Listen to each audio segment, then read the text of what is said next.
करो और हम भी अपने आप देखा करेंगे। पत्नी भी ठीक है। अब सीधे साधे लोग ज्यादा बात थोड़ी करते हैं।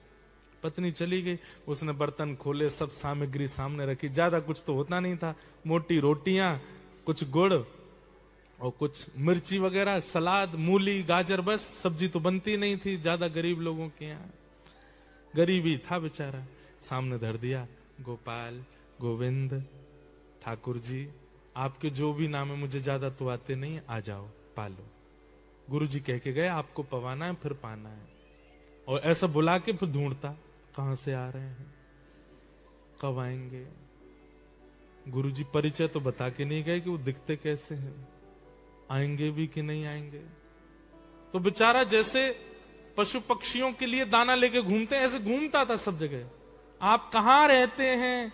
अरे ठाकुर जी, अरे भगवान जी, आ जाओ। गुरुजी कह के गए पहले आप पाओगे फिर मैं पाऊंगा। पूरे दिन ठाकुर जी का इसी भांति स्मरण करता, जगह जगह घूमता, नदी के किनारे जाता, वन में जाता, पहाड़ पर जाता। ठाकुर जी आओ, पहले पाओ फिर मैं पाऊंगा। रात हो गई, ठाकुर जी नहीं आए। गुरु आज्ञा है, ठाकुर जी नहीं पाएंगे तब तक मैं पा नहीं सकता। रात भर ठाकुर जी नहीं आए तो रात को सारी सामग्री समेट करके गैयाओं को खवा दी, भूखा सो गया। एक रात निकल गई, दूसरा दिन आया, आज ठाकुर जी आएंगे, कल व्यस्त रहे होंगे कहीं पे। दूसरे दिन फिर पत्नी भोग लेके आई, सब सामग्री सजाई, बैठ गया, ठाकुर जी आओ, पाओ, भोग लगाओ, फिर हम पाएंगे। फिर से ढूंढा, कल जहां गया अब दूसरी जगह गया कि वहां तो मिले नहीं थे, यहां मिल जाएंगे। सब जगह ढूंढा, ठाकुर जी नहीं मिले। 1 दिन, 2 दिन, 3 दिन, 10 दिन, 15 दिन निकल गए। अब तो आंखें गड्ढे में जाने लगी, हाथों में कंपन शुरू हो गया, वृद्धावस्था है, मुख सूखने लगा, आंतें सूखने लगी। पत्नी कहती मुझे आप ठीक नहीं लग रहे हैं, आपको देख करके अब ऐसा लगता है कि जैसे कोई रोग हो गया है क्या आपको। बोले मैं वृद्ध हो गया हूं ना। बोले वृद्ध तो हो गए वो तो पता, पर इतने ज्यादा आपसे चला भी नहीं जाता, आपसे बैठा भी नहीं जाता, आप कुछ बोल भी नहीं पाते, आप भोजन तो करते हैं ना समय से। बोले हाँ मैं सब पाता हूं, तुम चिंता मत करो। लेकिन वो रोज जाते, ठाकुर जी को निवेदित करते, ठाकुर जी नहीं आते तो रात में सब गैयाओं को खिला देते। गुरु आज्ञा।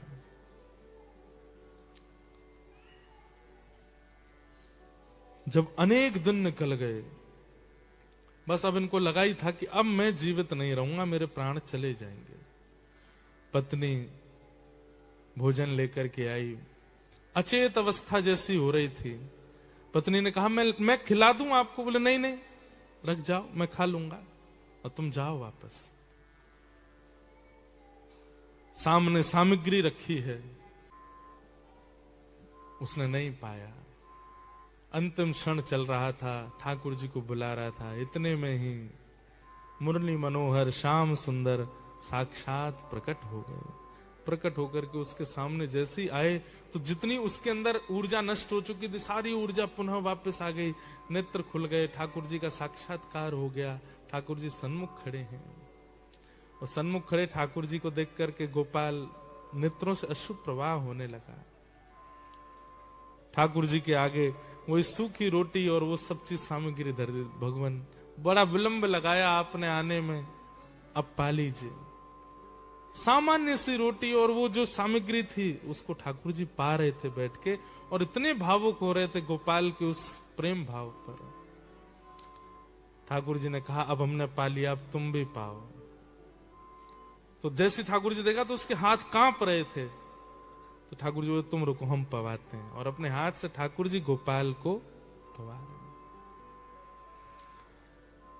ऐसा अद्भुत भाव ठाकुर जी को लगा। उसी समय ठाकुर जी ने आज्ञा कर दी, गोपाल अब तुम पृथ्वी पर मत रहो, चलो हमारे साथ। भगवान ने उसका हाथ पकड़ा, हृदय से लगाया और अपने संग नित्य लीला में उसको ले गए। केवल एक गुरु की सामान्य सी आज्ञा को सर्वोधार मान करके करने लगा गोपाल चरवाह, और ठाकुर जी प्रत्यक्ष प्रकट